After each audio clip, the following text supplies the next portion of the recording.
दा खुलुमबाय हारिमु जितु जोङो दायो खोनाबाय थादों ससियेल मिडियायाव जितु रन्जन दैमारि सारनि जितु जे सेसन कर्टनि जि हियारिं दंमोन दिनै बेयो मोनसे सेसन कर्टआ जि सारखौ जेबो दाय गैया होननानै फोसावबाय बे बाथ्राया बेसेबां सैथो? आंनिफ्रायबो गोसो गोरबोनिफ्राय खुलुमनाय जासिहरग्रोबाय। दिनै जे अनारेबल सेसन कर्टआ जि जाजमेन्ट फोसावदों बेयो सैथो आरो बे केसआ थांनाय 2013निफ्रायनो हियारिं सोलिगासिनो दङमोन।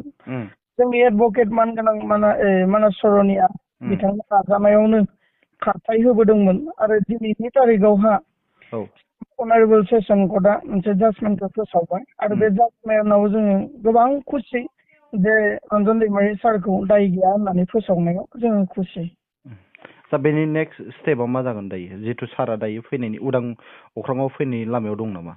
रायजो राजाफ्रा बेखौनो लानानै एसे गोनो गोथो जादों। जोंबो गोबां रिसिभ खालामख'नो हायि फन एटेम्प खालामगासिनो दङ। सारनि दायो जेलाव थानाया जाबाय सिबिआइ केस आरो सिबिआइ केसआ प्रथमाव लवार कर्ट एबा फार्स्ट ट्रेक कर्टआ बेखौ लाइफ सेन्टेन्स फोसावदों। बिनि उनाव जों आरो बेखौ हाइ कर्टआव चेलेन्ज खालामदों। हाइ कर्टआबो थांनाय 1.5 बोसोरनि सिगां आरोबाव लाइफ सेन्टेन्स जाजमेन्टखौ होदों। बेनि उनाव जों जिरायना थायाखै आखुबार जोङो सुप्रिम कर्टआव बे केसखौ लांदों। सुप्रिम कर्टआव दायो फाइट खालामगासिनो दङ। दा सारनि जेलाव थानायनि केसआ जाहैबाय सिबिआइ केस आरो बे सिबिआइ केसआ दिनै सुप्रिम कर्टआवहा सोलिगासिनो दङ आरो जोङो गोबां खेब नाजाबोबाय सुप्रिम कर्टआव बेल केसखौ एडमिट खालामनो नाजानायनि गेजेरजों केसखौ जोङो एडमिट खालामबोनो हादों थांनाय 1 बोसोरनि सिगांनिफ्राय। बेनि उनाव बेल हियारिंनि थाखाय जों एपिल खालामबोदों। मोननै डेट जोङो मोननानै पस्टपन जादों डेटफोरा।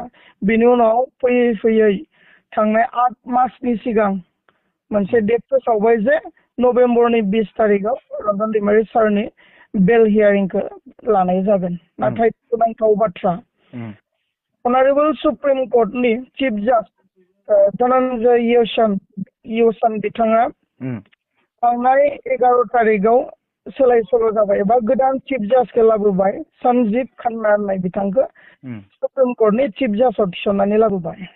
दा थांनाय सिगांनि जि चिफ जाज सुप्रिम कर्टनि बिथांनि बानायना गालांनाय रुटिनखौ दानि गोदान चिफ जाज सन्जीब खान्ना बिथाङा सोलाय सोल' खालामबाय। बे सोलाय सोल' खालामनायाव जोंनि केसआ थांनाय 20 तारिखआव बेन्चआव गाखोआसै।